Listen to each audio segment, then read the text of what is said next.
সকালবেলা ভাবলাম যে কয়েকটা রুটি বানানো যাক, যেহেতু তরকারি আছে, তরকারি দিয়ে গরম গরম রুটি নাস্তা খেতে কিন্তু ভালোই লাগবে। তো যে কথা সেই কাজ, চালের আটার রুটি আমি অনেক দিন যাবৎ বানাই না, বানানো হয় না। তো আমি একটা ভালো একটা বানাতে পারি না আর কি সেই রকমভাবে। তো আমার আম্মুর বাসায়, তো ভাবলাম যে আজকে বানিয়ে নিই। আর আমার আম্মু বলতেছে খাবে, তো এই জন্য একটু কয়েকটা বলতে আমাদের রুটি অনেক থেকে যায়, রুটি খাওয়া হয় না আমরা, মানে মাছে ভাতে বাঙালি আর কি, ভাত ছাড়া কোনো কিছুই চলে না। আমি যদি রুটি 3টা 4টাও খাই, তারপরও আমি ভাত ছাড়া আমি একদম থাকতে পারি না, ভাত আমার খাওয়াই লাগবে, এরকম একটা অবস্থা। যাই হোক, আমি রুটি বানাতে পারি না, তবু চেষ্টা করি যতটুকু ভালো বানানোর জন্য, ততটুকুই নিজে যতটুকু পারি ততটুকুই আলহামদুলিল্লাহ।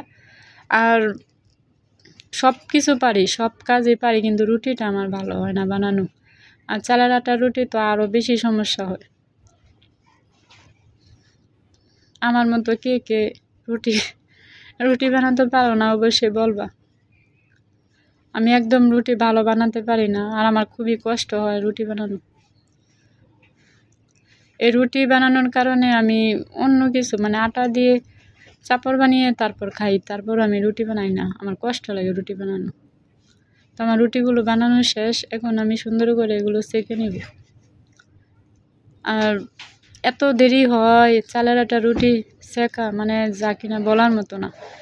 আমার খুব বিরক্ত হয়, এত ধৈর্য আমার হয় না, তারপরও কিছুই করার নাই। তো সবগুলো সেঁকা অনেক দেরি হয়েছে, অন্তত আধা ঘন্টা আমার সময় লাগছে এই রুটিগুলো সেঁকা দিতে আর কি।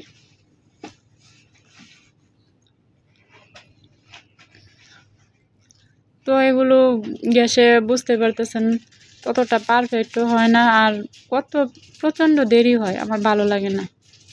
এই জন্য আমি মাটির চুলায় রান্না মানে ভালো মনে করি, এই জন্য আমার খুব বিরক্ত হয় আর কি, এত ধৈর্য। আর এমনিতে খেতে ভালোই লাগে মাঝে মধ্যে, কিন্তু সবসময় ভালো লাগে না, কিন্তু মাঝে মধ্যে খেতে ভালোই লাগে। গরম গরম রুটি ভালোই লাগে, খারাপ লাগে না।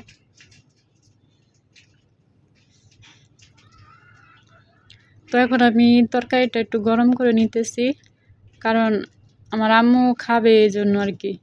এখন আমি খাবো না, রুটিগুলো সেঁকে নিব, কিন্তু ওদেরকে দিতে হবে আর কি, এই জন্য তরকারি একটু গরম করে নিতেছি। যাই হোক, ওদেরকে আগে দিয়ে দিতেছি।